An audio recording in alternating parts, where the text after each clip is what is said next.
बांग्लादेश के लिए आज का दिन बेहद अहम है।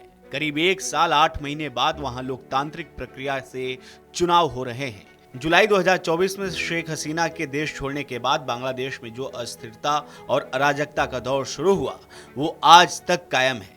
इस नजरिए से देखा जाए तो ये चुनाव न सिर्फ बांग्लादेश की 17 करोड़ जनसंख्या के लिए, बल्कि एक पड़ोसी होने के नाते भारत के लिए भी अहम हो जाता है।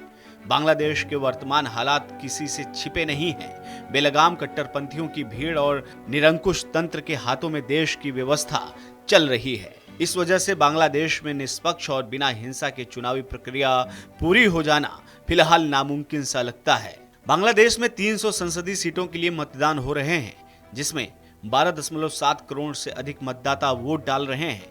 देश भर में संवेदनशील और अति संवेदनशील बूथों पर अतिरिक्त सुरक्षा बल तैनात किए गए हैं। इलेक्शन कमीशन ने सुरक्षा के कड़े इंतजाम किए हैं।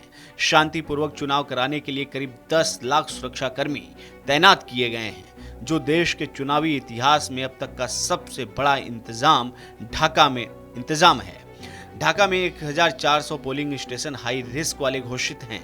चुनाव की निगरानी के लिए करीब 250 विदेशी पर्यवेक्षक मौजूद हैं। इस चुनाव में 50 से अधिक राजनीतिक दल मैदान में हैं और मुख्य मुकाबला बीएनपी और उसके सहयोगी दलों के बीच माना जा रहा है। पूर्व प्रधानमंत्री शेख हसीना की पार्टी अवामी लीग का पंजीकरण चुनाव आयोग द्वारा सस्पेंड कर दिया गया है, इसलिए उनकी पार्टी इस चुनाव में हिस्सा नहीं ले रही है। बांग्लादेश में जिस तरह की राजनीतिक स्थिति बनी हुई है, उस पर भारत की भी नजर है। इस चुनाव के बाद क्या होता है, ये देखने वाली बात होगी। लेकिन जिस तरीके से बांग्लादेश में हालात हैं, उन हालातों के बीच में ये चुनाव बता रहे हैं कि आने वाला दिन क्या बेहतर हो सकता है और क्या वही स्थिति बनी रह सकती है। इसी तरह के तमाम वीडियो को देखने के लिए बने रहिए रिपब्लिक भारत के डिजिटल प्लेटफॉर्म के साथ।